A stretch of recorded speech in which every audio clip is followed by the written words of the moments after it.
La spirale. De quoi ça parle ?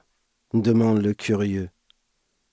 Le tic-tac contraste avec l'obscurité.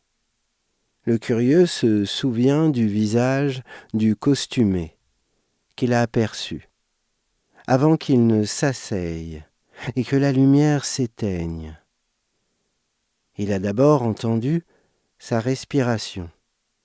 Sa propre image lui est apparue.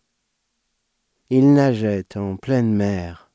Il essayait d'aller le plus loin possible, et à chaque fois son corps était ramené à la surface, où il reprenait une grosse respiration. Il en profitait pour regarder le bateau, et il replongeait. Après ça, ce fut son ventre qui se manifesta dans le silence et le non-visible. L'image du sage, longue veste argentée, chapeau, canne, une élégance à la Duke Ellington. Pourtant, il n'y avait pas de musique. Curieux ne se souvenait pas quand il avait posé sa question. « C'est une spirale », répondit calmement le sage, dont l'image déchirait l'obscurité à chaque fois qu'il s'exprimait. « Qu'est-ce que c'est ? Redemanda curieux. Ta vie n'était-elle pas la répétition des mêmes actions ? Demanda le sage, qui cette fois-ci apparut plus proche de curieux. Curieux bougea les lèvres, mais piégé par un pressentiment, il n'ouvrit pas la bouche. Son estomac continua à gargouiller. Il était mal à l'aise. Il regarda autour de lui. Il commençait à oublier sa question. Il n'avait plus envie de savoir ce qu'était une spirale. Il avait envie de se lever et de partir. S'il se levait, il lui faudrait oublier l'adresse. Il n'avait l'autorisation d'y pénétrer qu'une seule fois. Malgré lui, la pièce se remplit de son dépit.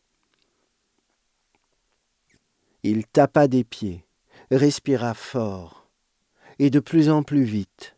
Il contracta sa bouche aussi fortement qu'il le put. Ses poings étaient tendus. Il était au bout de ses forces. « Ça suffit, bon sang !» lâcha-t-il. Le sage apparut à l'emplacement de la porte de sortie. « La porte est grande ouverte, tu peux partir, » souffle le sage.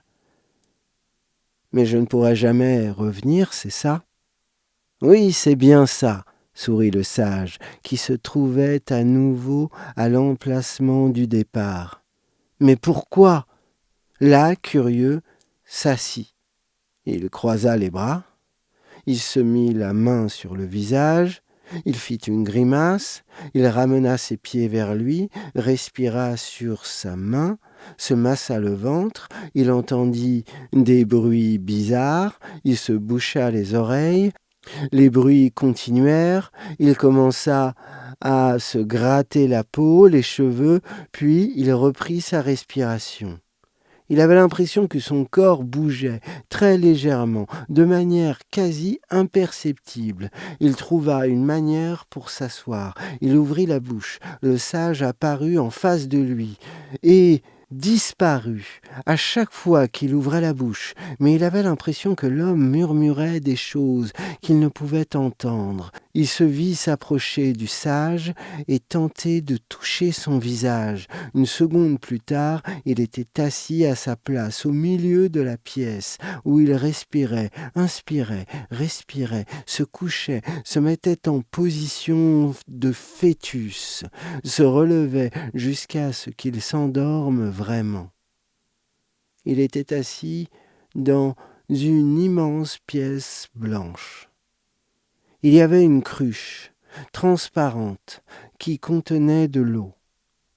Il avait posé sur ses genoux un grimoire. Il était ouvert à la première page. Chaque image correspondait à des moments de sa vie. Il n'y avait que les moments qu'il avait marqués ou ceux qu'il avait imaginés. Toute sa famille, ses amis y étaient représentés. Quand il regardait une image, elle s'animait. Il voyait la scène se dérouler comme dans son souvenir. À chaque fois qu'il buvait un verre d'eau, il voyait la carafe se remplir. Il tourna les pages encore et encore jusqu'à ce qu'elles deviennent lourdes à tourner, puis de nouveau légères. Mais elles se mirent à changer. Ce n'était plus tout à fait comme ça qu'il s'en rappelait. Il jeta le grimoire qui disparut avec la grande pièce. Il était de nouveau dans l'obscurité. Il se leva et sortit de la pièce. Le soleil l'éblouit. Les gens marchaient vite. Les voitures allaient encore plus vite. C'était bruyant. Il entra dans le métro.